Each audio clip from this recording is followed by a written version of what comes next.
রানা কুম্ভ এবং মীরাবাই এই নামেই পালা মোটামুটি আমরা শুনতে পাই, তাই তো? কিন্তু এই রানা কুম্ভ অর্থাৎ রানা বা রাজা, রাজপুতানায় আমাদের এইদিকে যেমন রাজা বলে, কোন দিকে নবাব বলে, মিশরে বলতো ফেরাও, তাই তো? রাশিয়ায় বলতো জার, মানে এক এক দেশের শাসকদের এক একটা নাম হয়। তেমনি রাজপুতানা অঞ্চলে রাজাদের বলে রানা।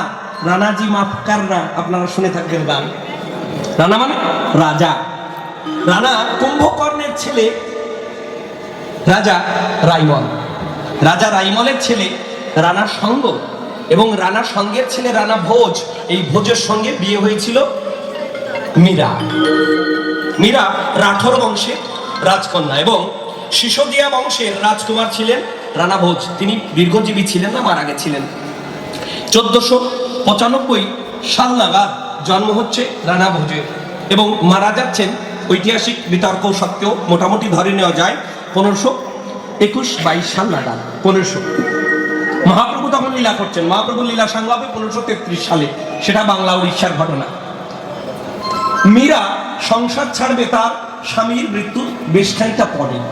রানা ভোজের মৃত্যুর পর তার ভাই যখন বিক্রমাদিত্য সিংহাসনে বসলেন, যেহেতু রাজকন্যা, তিনি রাজ সিংহাসন ছেড়ে এই সাধারণ মানুষের মধ্যে গিয়ে হরিনাম কীর্তন করতেন, সাধু সঙ্গ করতেন, একে নারী তারপরে রাজকুমারী, তাই তো? তাই তাকে অত্যাচার করতো। এমনও শোনা গেছে যে তাকে সাপ দিয়েছে যাতে মীরাকে মেরে ফেলা হয়। কিন্তু যখন সাপ পাঠিয়েছে, বলছে যাও গিয়ে বৌঠানকে বলো যে তোমাকে রত্নহার উপহার দেওয়া হয়েছে।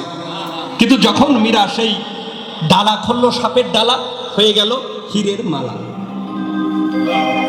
আবার মরার জন্য তিনি যখন ঝাঁপ দিতে গেছেন নদীতে, তখন যেন কৃষ্ণ পেছন থেকে বলছে, stop Meera, you are now free from all mortal relations. তুমি এখন থেকে জাগতিক সমস্ত সম্পর্কের ঊর্ধ্বে, তুমি মুক্ত। You are and will be always mine. তুমি এখন থেকে আমার এবং চিরদিনই আমার। কাম টু বৃন্দাবনা, তুমি বৃন্দাবনে চলে এসো। এটা আমি পড়েছি। কেন? মীরার জীবন সম্বন্ধে ইতিহাস তেমন পাওয়া যায় না, লোককথা বেশি। কেমন?